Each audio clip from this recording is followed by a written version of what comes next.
আসসালামু আলাইকুম বন্ধুরা, কেমন আছো? আশা করি আল্লাহর রহমতে ভালো আছো। আজকে আমি তোমাদের সাথে শেয়ার করব পুষ্টিগুণে ভরপুর পনির। পনিরে কিন্তু প্রচুর পরিমাণ ভিটামিন, ক্যালসিয়াম রয়েছে, যা আমাদের শরীরের জন্য খুবই উপকারী একটি খাবার।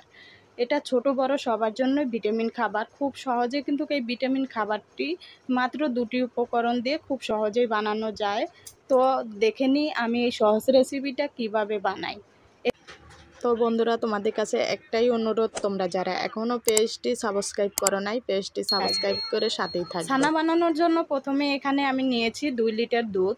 দুধটা এখন আমি জাল করে নেব যতক্ষণ বলক না আসছে। পনির বানানোর জন্য দুধটা বেশি জাল না করলেও চলবে। একটা বলক আসা পর্যন্ত আমি অপেক্ষা করব। আশা করছি ভিডিওটা তোমাদের ভালো লাগবে। ভালো লাগলে লাইক শেয়ার করতে ভুলবে না।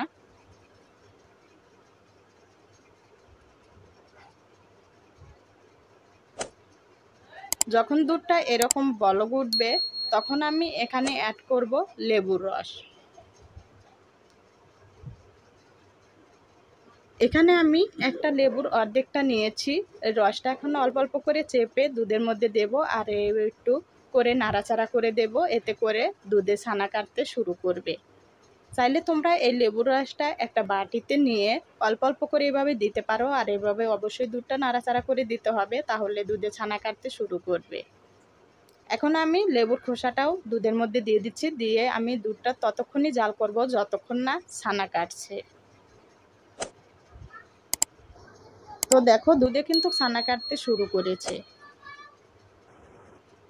দুধে সম্পূর্ণ ছানা কেটেছে। এই পর্যায়ে এখন আমি লেবুর খোসাটা তুলে ফেলে দেব, এটা আর কাজে লাগবে না। এখন আমি ছানাটা ছেঁকে নেব। ছানাটা ছাকার জন্য এখানে একটা ছাকনা নিয়েছি, আর এর উপরে দিয়ে দিচ্ছি একটা সাদা কাপড়, যাতে করে ছানাতে রং না লাগে।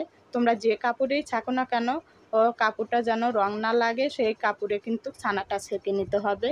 আর কাপড়টা অবশ্যই কিন্তু পরিষ্কার হতে হবে।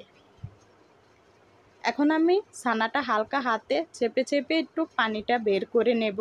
তবে বেশি কিন্তু চাপাচাপি করা যাবে না, এতে করে কিন্তু পনিরটা বেশি ভালো হবে না। যখন চেপে এরকম বল হয়ে আসবে, এই বল অবস্থাতেই আমি চাপা দিয়ে রাখবো ভারী কিছু দিয়ে 3 ঘন্টার জন্য। বলটা কিন্তু ছড়িয়ে দেওয়া যাবে না, তাহলে কিন্তু পনিরটা ভালো হবে না। এমনিতে ভারী কিছু দিলেও এটা ছড়িয়ে যাবে। এখন আমি এখানে পাটা দিয়ে চাপা দিয়ে রেখে দেব 3 ঘন্টার জন্য। পাটা কিন্তু এমনিতে অনেক ভারী।